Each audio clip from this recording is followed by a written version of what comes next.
The United States Navy SEAL platoons project power far beyond their small 16-man size. The success of their mission doesn't just rely on weapons or technology, but on the specialized training of the individual SEAL operator.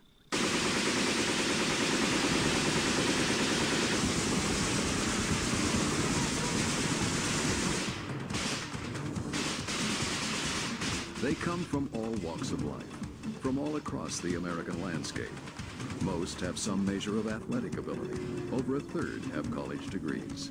They all share a common goal: to become a member of the most elite team in the world, the United States Navy SEALs. Each year, 600 to 800 young men attempt the Basic Underwater Demolition SEAL Training, or BUDS, at the Naval Special Warfare Center in Coronado, California. But only 1/3 complete the rigorous 25-week transition from sailor to SEAL. Let's go! This is the story of one such group, Class 224. You get treated like the absolute lowest form on Earth, and you really got to find it within yourself to say, you know I can do it. I know I can finish it. I know I can do anything they throw at me. That's where it builds character. If you find out if you got it in yourself, if you can just block everything out and just focus on that brass ring, you know, of getting through this 6 months of hell. First phase is really the phase that's going to separate the men from the boys. These guys come here, they really don't know what to expect, so we're going to push them. We're going to push them hard. We're going to see what they have. And the guys that want to be here, no matter what we do or say, they want to be a SEAL, they're going to be a SEAL. That's all there is to it. Physically, BUDS is a real butt kicker. Just having the mental fortitude of not only trying to get through the PT sessions, but also getting through the lack of sleep, having instructors on your back, being hurt all the time. All those things start taking a play in it during the day, and it's just having the idea of there's nothing that's going to stop me from finishing this training or finishing this evolution. That's what gets you through it.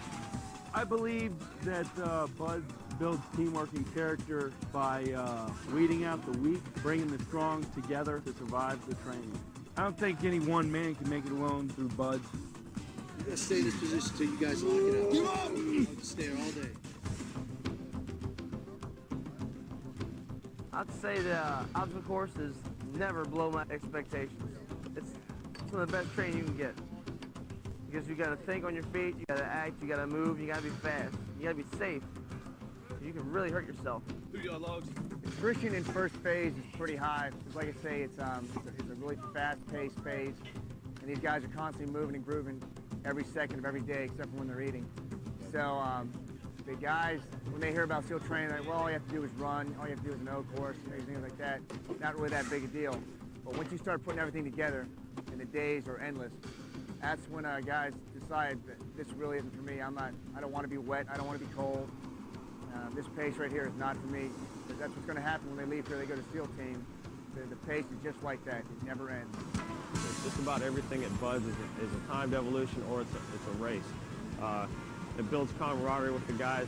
They take their boats and they'll race out through the surf zone. Sometimes the boats will flip over on them because the surf gets so big. It's quite an experience to be paddling the rubber boat and facing this 8-foot wall of water coming at you. It's just going to destroy you and send you tumbling around. And there's almost like a washing machine effect in the water.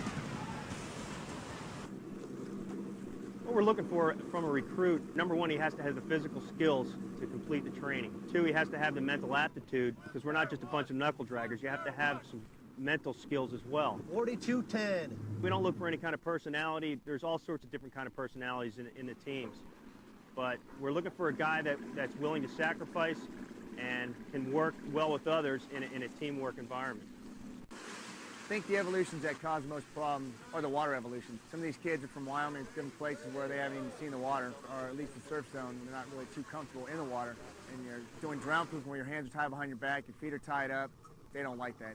Drown proofing, I think it's more of a mental thing than a physical evolution. It's all about trying to stay calm and being comfortable in the water. Half of our class failed it the first time they went through, and I think it's just because they have a mental block of the idea of not having control.